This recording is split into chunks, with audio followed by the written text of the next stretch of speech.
aquí me fusilo el título de una obra, no el contenido, que conste, no el contenido, el título de una obra de Ortega y Gasset, La rebelión de las masas.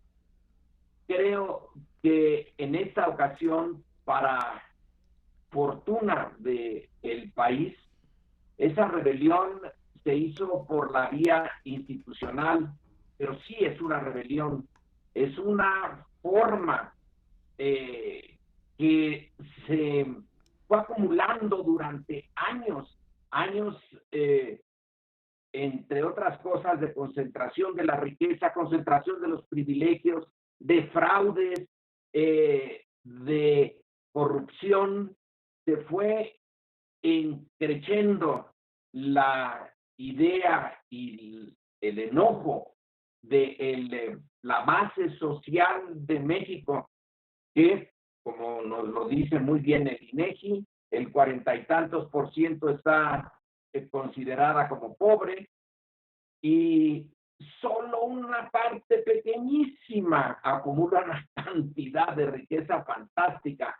Es contra esa estructura que se revela esta sociedad mexicana y que encontró su líder, porque yo supongo que el enojo estaba ahí desde hace mucho tiempo, mucho, pero no había habido ese liderazgo tan claro, tan comprometido con esa base social, tan entusiasmante para esa base social como Andrés López Obrador.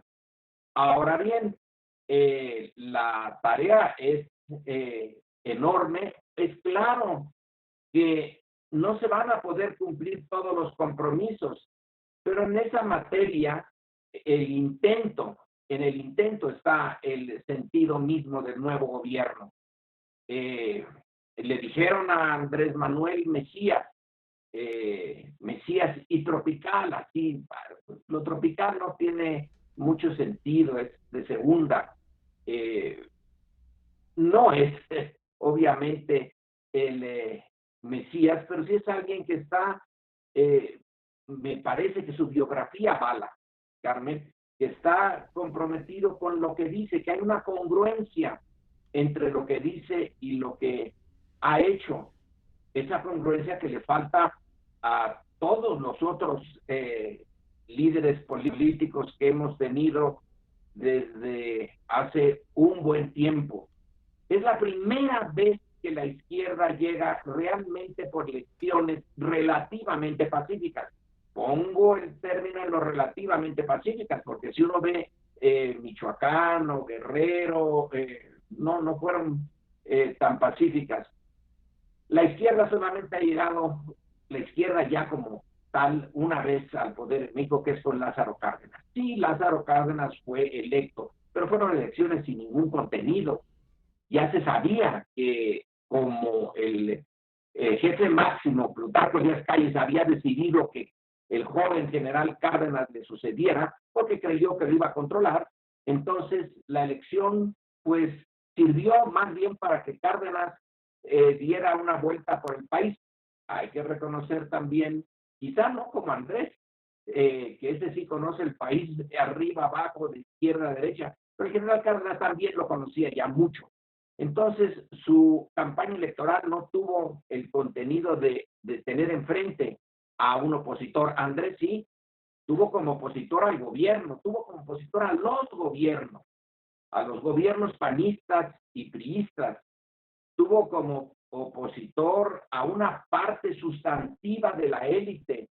Es realmente sorprendente que al final esa élite, que en otras ocasiones mostró muy poca sensibilidad, en esta ocasión decidió no llevar su oposición al extremo. Yo me lo temía, Carmen. Temí que lo intentaran, pero tuvieron la sensatez mínima y suficiente para ya no hacerlo. Tenían muchos instrumentos para enfrentar esto.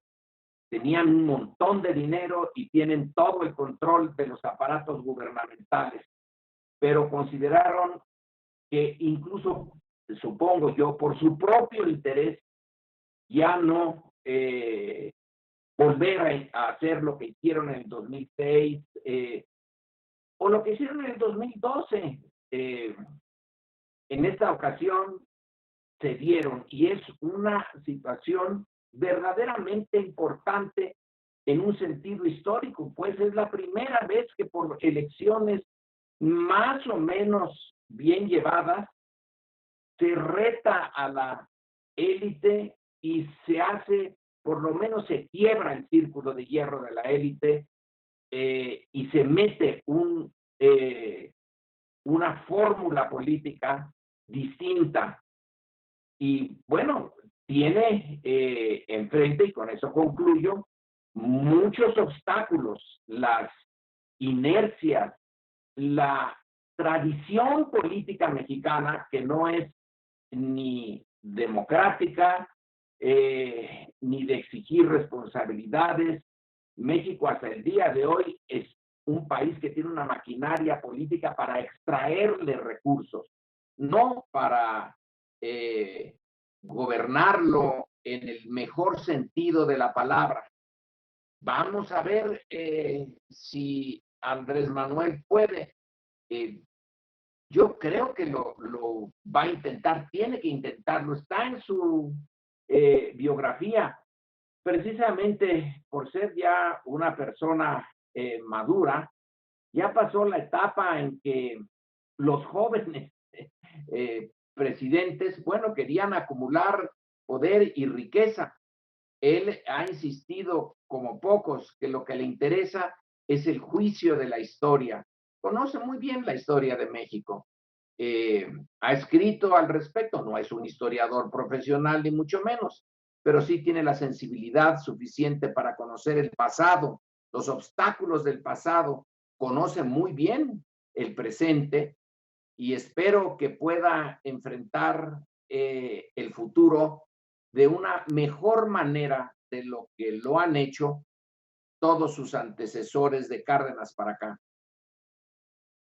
Denise Dresser, ¿cómo ves las cosas? Bueno, avisándole al público que desde luego estamos con esta mirada también puesta en el partido 0-0 en el minuto 42, México-Brasil. Estamos a punto de que termine el primer tiempo y va 0-0.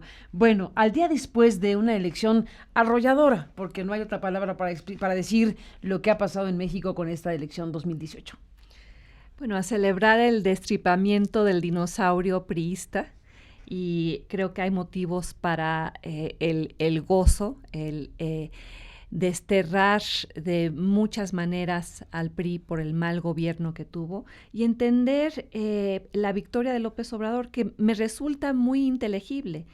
Es comprensible por qué ganó, por qué supo capitalizar el enojo como nadie captó el sentir de los enojados, los frustrados, los enfurecidos.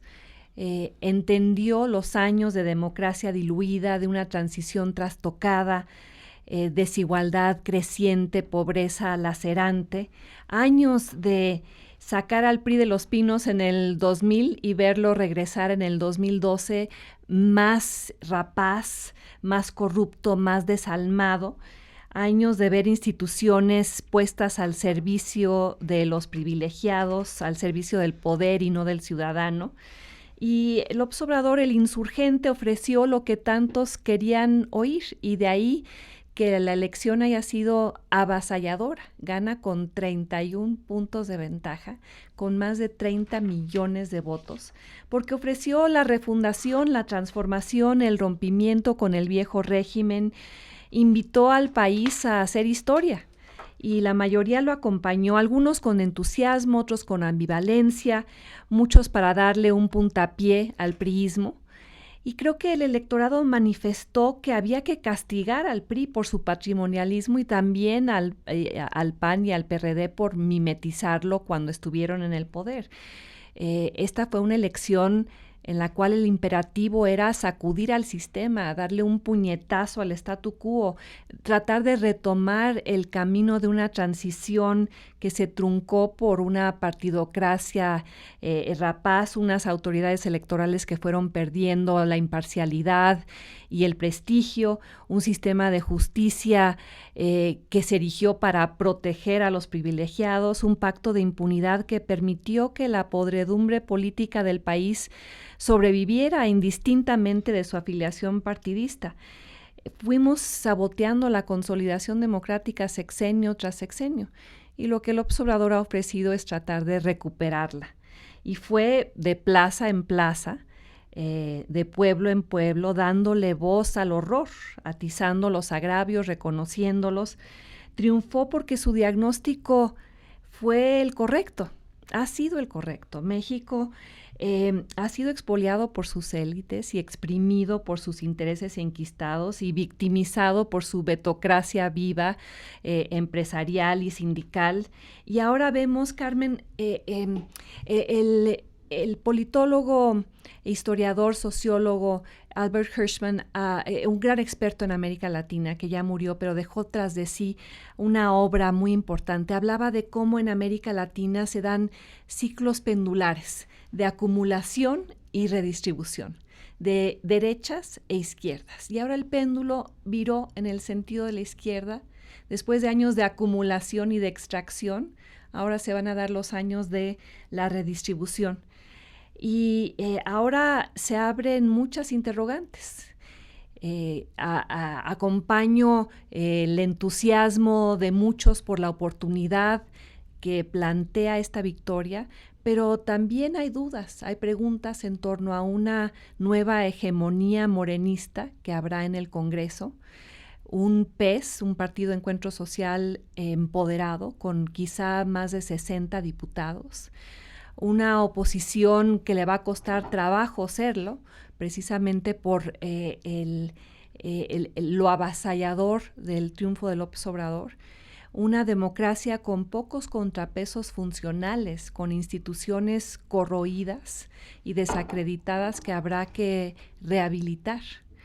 Y las preguntas que acompañan a López Obrador en términos de a quién escuchará, a quiénes de la mafia en el poder perdonará, qué tipo de modelo económico instrumentará. Hay una terra incógnita que se vislumbra en el horizonte, y creo que más que nunca la tarea que nos toca es la de ser ciudadanos atentos, vigilantes, exigentes, para que esta oportunidad se concrete y no quede como una simple aspiración de cambio, que se vuelva un PRI Red Vivo que recupere o que no logre deshacerse de las peores prácticas y los peores vicios. Sergio Aguayo, ¿qué dices tú en este momento de la historia que estamos viviendo en México? Gracias nuevamente por estar aquí.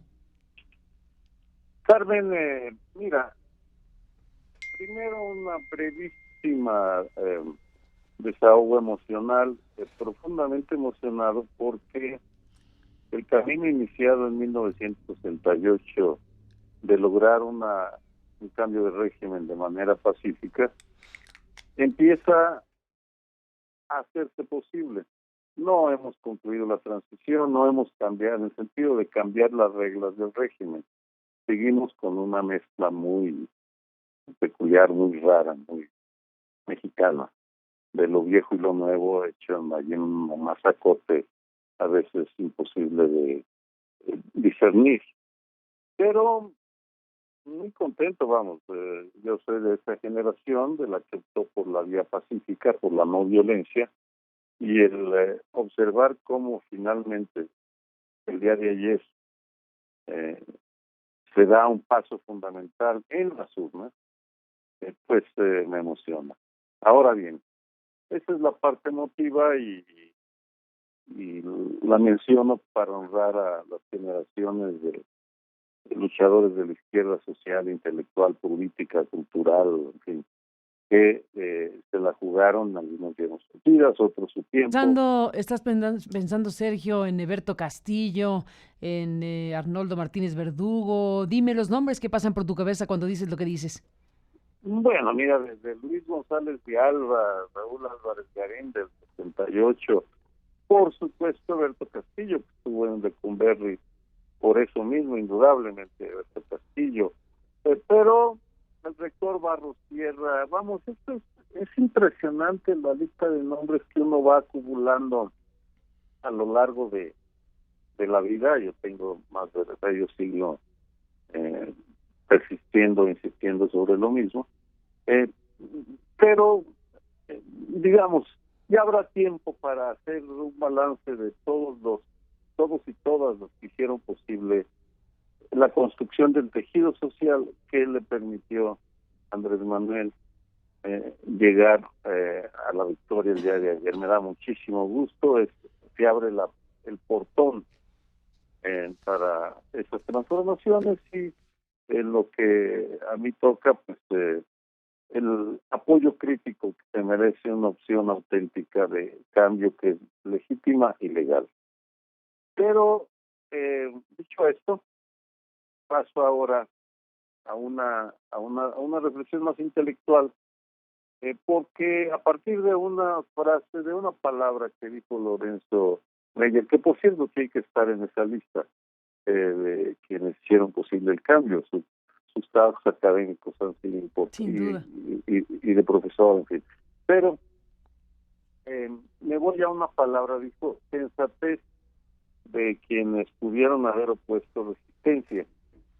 Tiene razón, pero fue algo más que sensatez, lo que me lleva a una frase escrita por, más bien concedida en una entrevista que Alejandro Encinas, el senador todavía, sí, ¿verdad? Dijo a Reforma, la revista Reforma de aquellos años, no me acuerdo cómo se llamaba, dijo, no nos ganaron, nosotros perdimos. Es una frase bien importante porque era el reconocimiento que en el 2006 buena parte de la derrota se había debido, por supuesto, al poderosísimo y sofisticado fraude electoral que se cometió, pero también a los errores que ellos habían cometido. Y en ese sentido, me parece que hay que reconocer en esta ocasión, en la tercera, los poquísimos errores que cometió la campaña de Andrés Manuel López Obrador. No me voy a referir, bueno, pues yo no podría mencionar las redes sociales, las mejores, el mejor trabajo en redes sociales, el del equipo de Andrés Manuel López Obrador, su trabajo, su recorrido por todo el país, mientras él hacía 3 o 4 mítines diarios, Anaya hacía uno en local cerrado, es decir, todo lo visible, pero la parte invisible, la que no vimos, el trabajo de convencimiento que llevaron a cabo una camada de personajes que venían de otros ámbitos, no necesariamente de la izquierda política histórica, del PRD, PT o ellos. En ese sentido, el papel jugado por Alfonso Romo, Esteban Moctezuma, Tatiana Cloutier, Gerardo Esquivel de la Academia, Olga Sánchez, Héctor Vasconcelos, creo que fue fundamental para ir armando esos puentes de comunicación y diálogo que les permitieron ir desactivando algunos de las ofensivas más brutales y duras. Y el ejemplo más público, porque vamos, aquí estamos hablando de esos cafés, comidas, desayunos, cenas, encuentros discretos en los cuales se habla con claridad de poder a poder, de poderosos, vamos, los diálogos de los corredores del poder y los laberintos del poder. El caso más evidente fue la ofensiva del Consejo de Hombres de Negocios y cómo fue desmontado de una manera muy inteligente por una intervención múltiple los encuentros de Gerardo Esquivel con Alejandro Ramírez, el presidente del Consejo Mexicano de Negocios. Es decir, reconozco que no tengo toda la información para poder reconstruir ese trabajo, esa tercera campaña subterránea de mediación, pero a la medida que vayamos avanzando tendremos que reconstruir la importancia que tuvo cada sector, así como la izquierda social, cultural, intelectual jugó un papel. De la misma manera esta mediación discreta y desconocida fue también muy importante, en lo cual va a dar pie para las contradicciones que seguramente van a venir entre los proyectos alternativos que bullen al interior de la coalición armada por Andrés Manuel. Lo obvio que también salió a la luz, las diferencias entre Paco Ignacio Taibo y Alfonso Romo sobre temas de política económica, en fin. Con en suma una jornada, la de ayer y la de hoy, de enorme satisfacción y de reflexión y de preparación para los análisis futuros sobre lo que se viene. Y lo que se viene pues va a ser muy intenso. Ciertamente entramos en el océano de la incertidumbre. Lo que se viene. Buena frase, Sergio, para seguir hablando del tema, porque bueno, pues evidentemente lo que ha pasado está ya marcando esta historia, está, bueno, generando una buena cantidad de reacciones a nivel internacional, ni se diga en México. Y bueno, lo que se viene, usemos esta frase, Lorenzo Denis, que deja Sergio. ¿Qué se viene, Lorenzo Meyer, después de lo que ha sucedido en México, en esta presencia masiva de millones de personas votando? Carmen, lo que se viene es un enfrentamiento que espero se haga de manera pacífica, inteligente, con lo que nos ha dejado yo sí veo que le podemos llamar el antiguo régimen, porque a pesar de que con Fox hubo un cierto cambio en las formas, en el fondo no hubo nada sustantivo. Entonces, la posibilidad de de crear un nuevo régimen, o sea, reglas nuevas o diferentes, si no enteramente nuevas, de cómo se ejerce el poder, se enfrenta a intereses creados enormes, enormes. Aquí, de muchas maneras, el círculo de hierro en el que se movía la élite política se rompió, pero no se ha roto ese círculo de hierro en el que se mueve la élite económica. Y está el tema enormemente difícil del crimen organizado. Se le dejó crecer, se le dejó echar raíces y arrancarlas, como dice Andrés Manuel, las raíces de ese crimen organizado, probablemente en el mejor de los casos tome varios sexenios.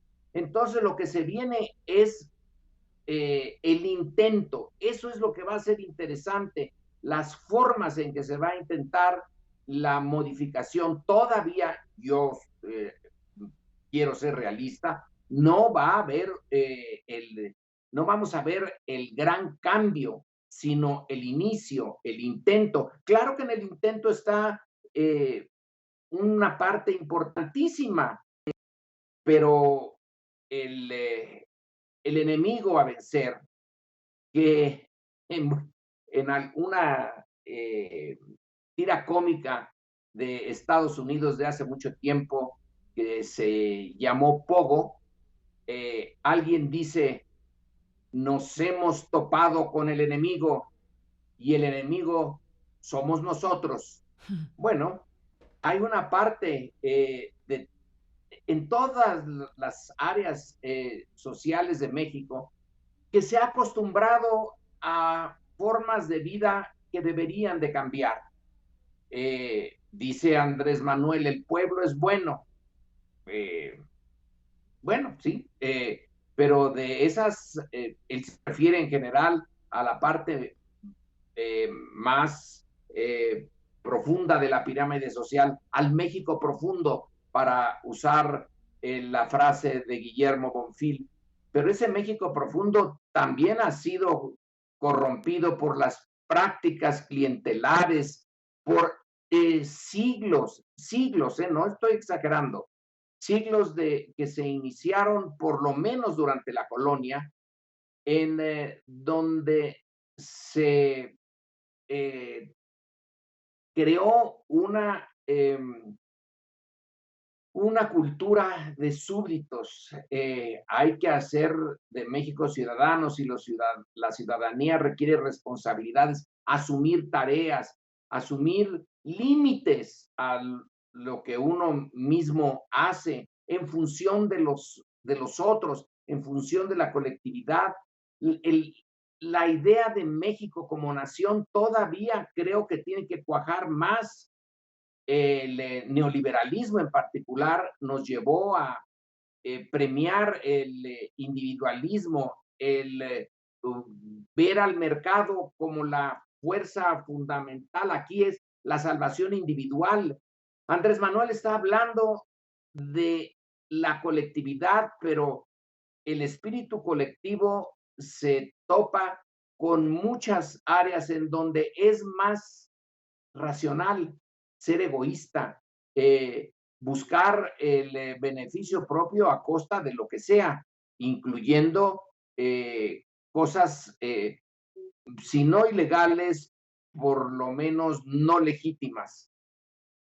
El cambiar a México va a requerir mucho tiempo. Yo personalmente no creo verlo, pero tampoco creía ver esto, desde 1964, que fue mi primera vez que me enfrenté a las urnas, y donde una noche casi me secuestraron para hacerme parte de la mesa de votación allí en mi colonia. Entonces vivía yo en la Nueva Santa María. Bueno, pues yo voté entonces por algo que no estaba registrado, que era la izquierda. Desde entonces hasta el día de ayer, siempre voté por los que perdieron. Ya me había acostumbrado a que, bueno, hay que perder, esa es la ley de la vida. Ahora es la primera vez que veo que el voto que di resultó triunfador, pero esto abre una etapa de lucha, de inteligencia, de buena voluntad. Eso nos falta un montón, la buena voluntad.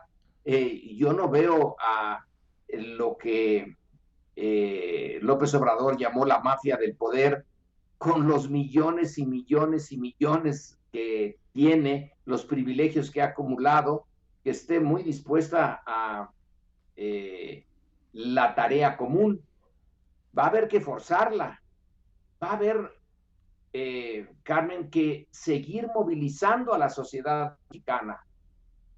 Eso es para mí es una incógnita, pero yo creo que Andrés Manuel tiene la capacidad de movilizar a la sociedad que no tenían los anteriores presidentes, que la sociedad le dé energía para enfrentarse a los intereses creados sin pasar ciertos límites. Él ha dejado claro, bueno, son 6 años, no se piensa en algo más, no es posible la reelección en México, no es posible Chávez o otros ejemplos que se insistieron en poner como símiles de López Obrador, pero la movilización debe de tener también medida, pero tiene que hacerse. Yo no veo otra manera de, si se dice, bueno, tiene mayoría en el Congreso, etcétera. El Congreso en México está muy desprestigiado. La justicia en México está muy desprestigiada. Las instituciones están cayéndose a pedazos.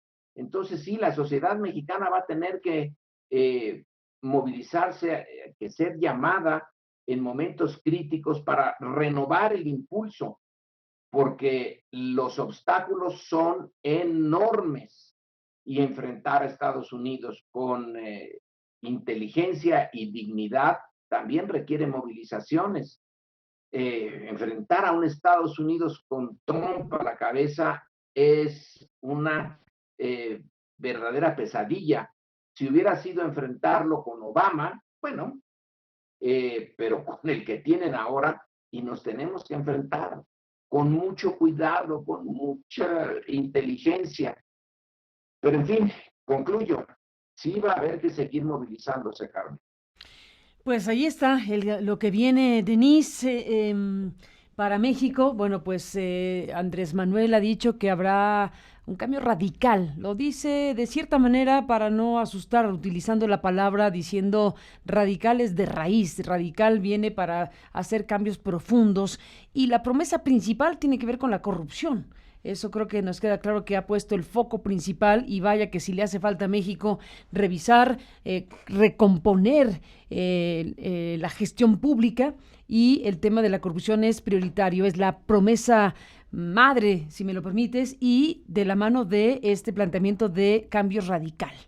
¿Qué dices? ¿Qué tendría que hacer? Pues, Andrés Manuel López Obrador tiene una disyuntiva. Ser el líder aplaudible de una izquierda progresista, radical en su combate a la corrupción, o el líder cuestionable de un López Obradorismo conservador. Creo que la preocupación, al menos la mía, no es que México se vuelva Venezuela, es que México siga siendo el mismo México. Un país clientelar alimentado por un Estado dadivoso que crea recipientes en vez de participantes, un país de ciudadanía de baja intensidad, como lo decía Lorenzo Meyer, un país que mantiene el capitalismo de cuates, solo que con otros cuates, un sistema de partido hegemónico. Acabo de revisar los datos del Congreso y Morena, en alianza con el PT y el PES, va a ser la nueva mayoría apabullante en el Congreso. Tenemos un país que carga consigo un andamiaje institucional sí desacreditado, sí disfuncional, y por una parte anima mucho la incorruptibilidad personal de López Obrador, el perfil de muchas de las personas que lo acompañan, el espíritu de renovación que lo ha impulsado a donde está, pero también preocupa que a lo largo de la campaña y a lo largo de su trayectoria política haya atacado a la prensa, que haya desdeñado al Congreso, que descalifique a la Suprema Corte, que cuestione a la sociedad civil y divida a la población entre los buenos que lo apoyan incondicionalmente y los malos que lo son solo por cuestionarlo. Y es cierto que mucho de lo que ha criticado, las prácticas, las organizaciones, las instituciones, son indefendibles, pero el reto va a ser rehabilitar esas instituciones y no solo saltar por encima de ellas.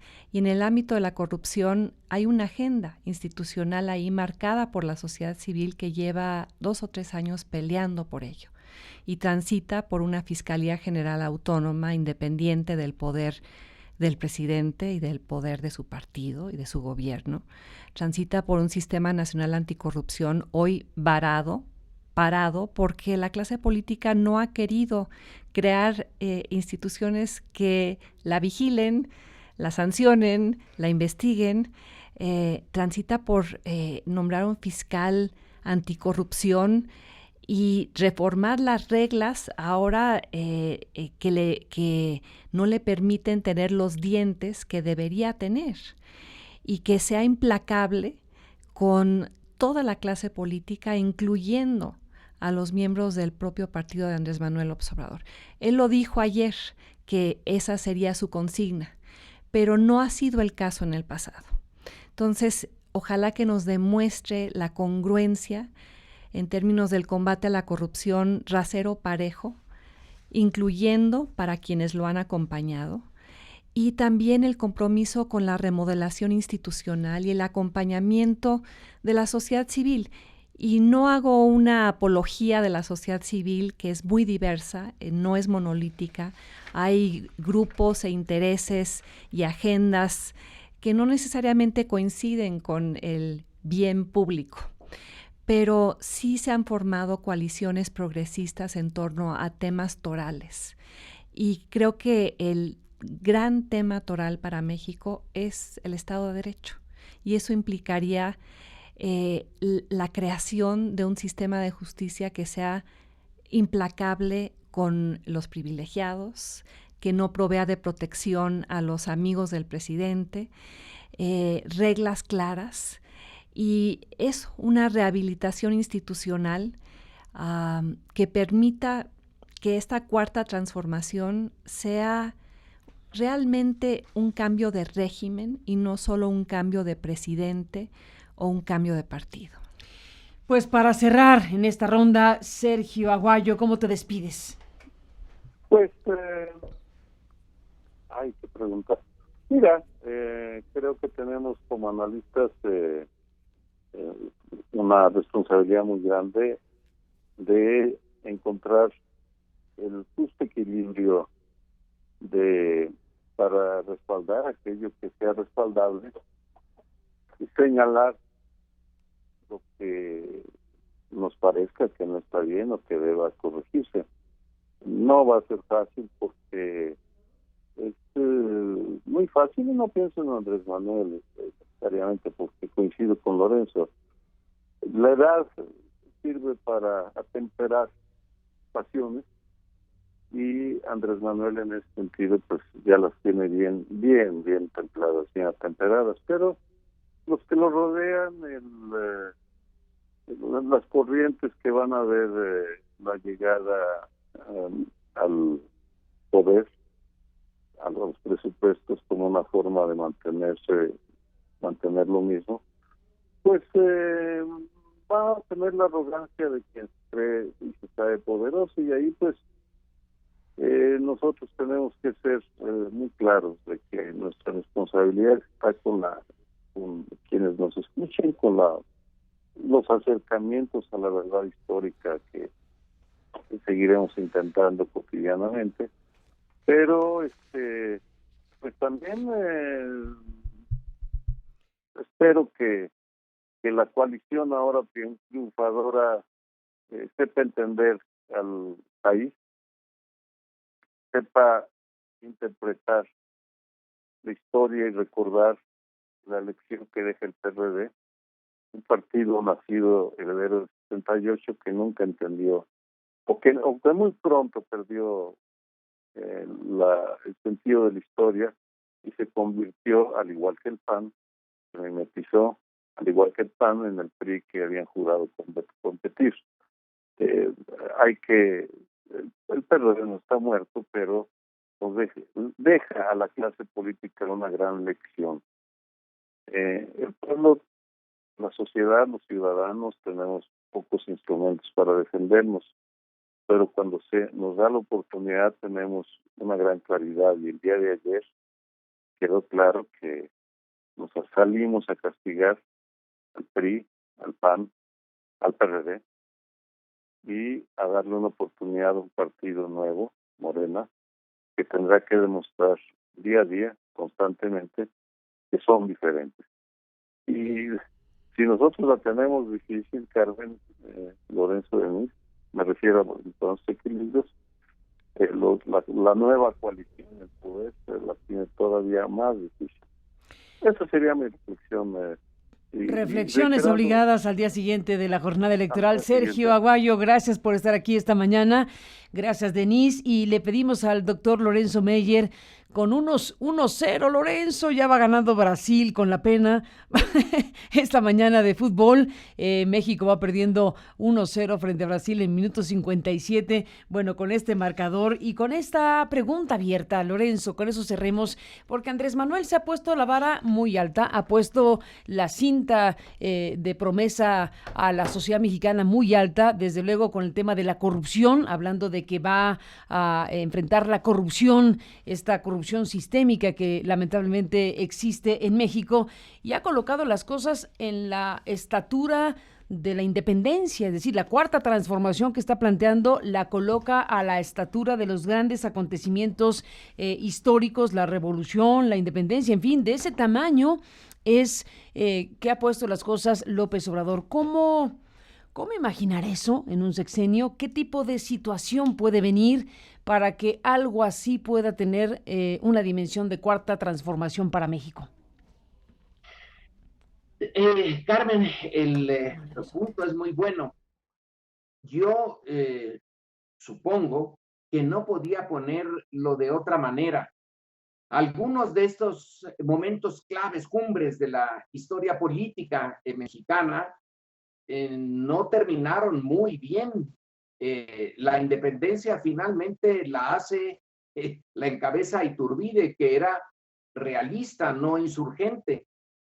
Gracias en buena medida a que lo último de los independentistas siguió resistiendo y ya no lo podían acabar, y entonces decidieron desde arriba y desde los que iban ganando buscar a los de abajo y llegar a un acuerdo. La segunda gran cambio que a Andrés Manuel le gusta mucho subrayar es el de Juárez.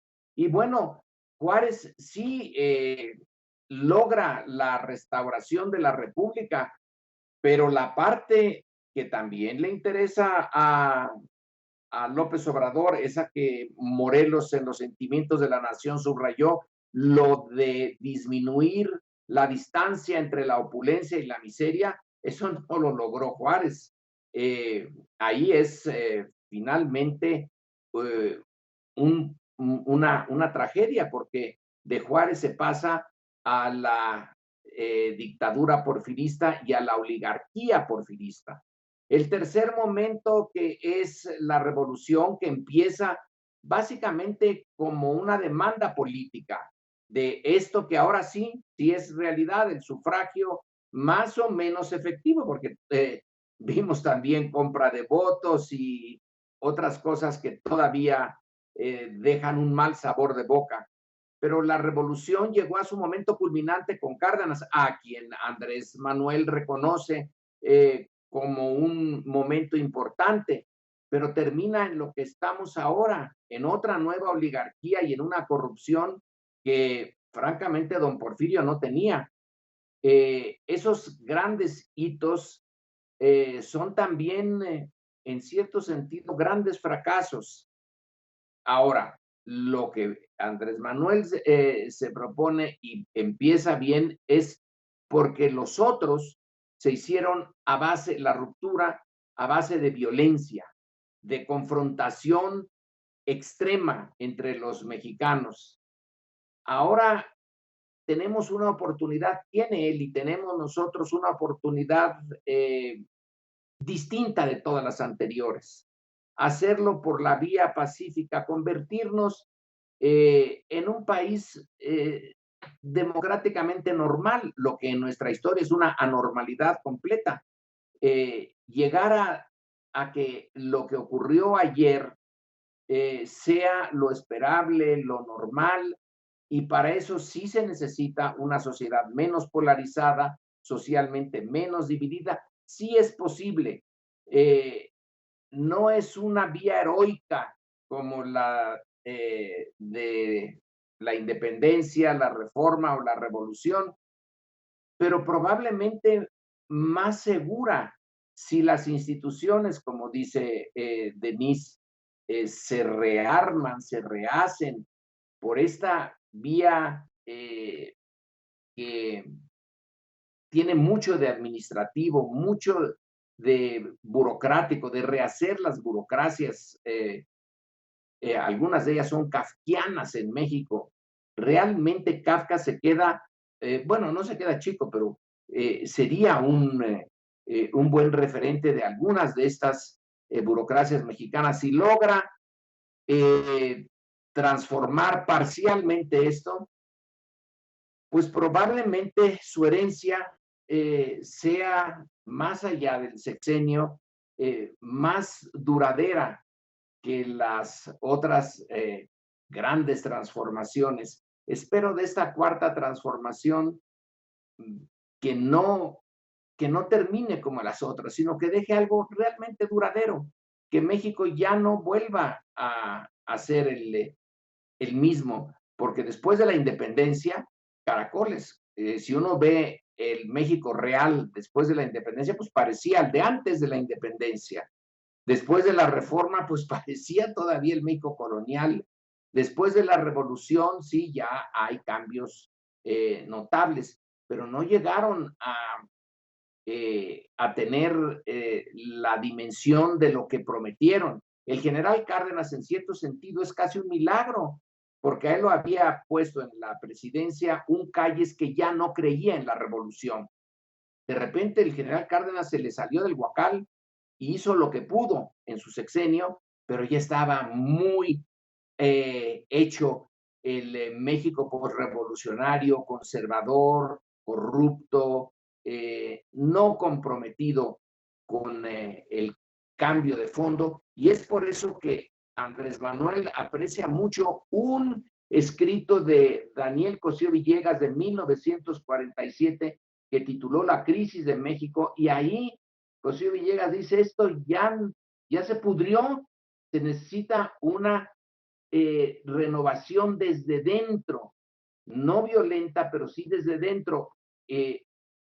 Han pasado muchos años y probablemente, como dice José Agustín Ortiz Pinchetti, ese pequeño ensayo, bueno, gran ensayo de don Daniel, pequeño en páginas, grande en contenido, que lo ha leído varias veces Andrés Manuel, que incluso lo mandó reimprimir y regalar como obsequio de Navidad mientras estaba ahí en la jefatura del Distrito Federal, sea una de las inspiraciones.